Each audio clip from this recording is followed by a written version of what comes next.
Constable 4208 post के लिए answer की के स्वागत में साथी कल से ही अखियां बिछाए हुए, पलके बिछाए हुए बैठे हुए हैं कि आंसर की जारी होगी। लेकिन आयोग के द्वारा आंसर की के बारे में कुछ नोटिस जारी किया गया है, कुछ इंपॉर्टेंट बात बताई गई है भाई, उसके बारे में बताया है कि आपकी आंसर की कब जारी होगी। अगर हम देखें आरपीएफ एसआई की भर्ती के बारे में, तो आरपीएफ एसआई का जो लास्ट एग्जाम हुआ था वो 13 दिसंबर को हुआ था और इसकी आंसर की 17 दिसंबर को जारी हो गई थी। अगर आप लगाएं तो 13 के बाद 14, 15, 16, 17 चौथे दिन आंसर की आ गई थी। इसके अकॉर्डिंग तो यानी हर वैकेंसी की लगभग 4 दिन में आंसर की जारी हो जाती है। आरपीएफ कांस्टेबल का भी एग्जाम आपका 18 मार्च को खत्म हुआ था। 19, 20, 21, 22 कल से ही साथी लगाए बैठे थे। हालांकि कल तो ठीक है जारी नहीं होनी थी, आज की डेट थी, आज आपके आंसर की जारी हो जाती, लेकिन आयोग के द्वारा कहा गया है कि आपके आंसर की हमने इसलिए जारी नहीं की। क्यों जारी नहीं की आज आपको पता चलेगा। आपके आंसर की कब आएगी ये आपको पता चलेगा। जितने भी साथी आरपीएफ कांस्टेबल आंसर की में बैठे थे कि आंसर की आएगी तो हम अपने मार्क्स चेक करेंगे, कितने मार्क्स बन रहे हैं, कितने गलत है, कितने सही है, वो सारी जानकारी तो आज आपको पता चल जाएगा। बाकी मैं आपको एक आज फॉर्मूला भी बताऊंगी कि कैसे आप उस फॉर्मूले के माध्यम से अपने मार्क्स चेक कर सकते हैं कि नेगेटिव को हटा करके, बाकी सब हटा करके आपके एग्जैक्ट इतने मार्क्स बने।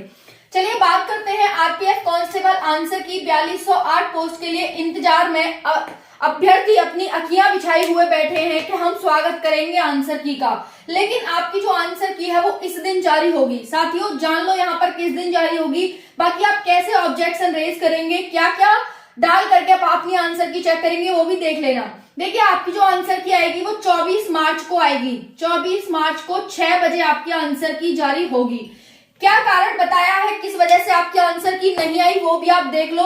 संडे और सैटरडे आपका है, आज सैटरडे है, कल संडे है, इस वजह से आपकी आंसर की जारी नहीं हुई। आयोग ने यहाँ पर ये साफ साफ कहा है।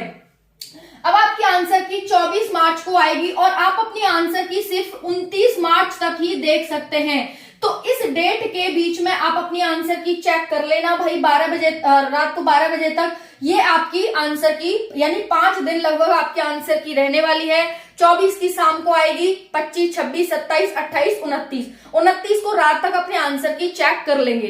बाकी इन्होंने बताया है कि ऑब्जेक्शन भी आप रेज कर सकते हैं। अगर आप ऑब्जेक्शन रेज करेंगे तो हम आपसे 50 रुपए यहाँ पर आपके ऑब्जेक्शन का लेंगे। ठीक है जी, आपसे 50 रुपए लिए जाएंगे आपके ऑब्जेक्शन का। ठीक है, वो देख लेना। साथियों जो फॉर्मूला है वो क्या है, आपका जो फॉर्मूला है वो है ये सही क्वेश्चन। ठीक है, सही क्वेश्चन माइनस गलत क्वेश्चन, जितने भी आपके गलत क्वेश्चन है इसमें आप 1/3 से मल्टीप्लाई कर देंगे, यानी सही क्वेश्चन लगाएंगे। जैसे आप समझो, इधर ध्यान से देखना, जो आपका फॉर्मूला है वो ये है सही प्रश्न, जितने भी आपके सही प्रश्न हैं वो आप रखेंगे, माइनस गलत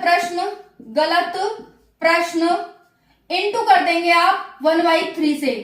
अब समझो, जैसे मान लो आपने 100 प्रश्न सही किए और मान लीजिए आपने 10 प्रश्न गलत कर दिए, इसको 1/3 से मल्टीप्लाई करेंगे। अब पहले तो क्वेश्चन के अकॉर्डिंग, बोर्ड मार्क्स के अकॉर्डिंग आपको मल्टीप्लाई करना पड़ेगा।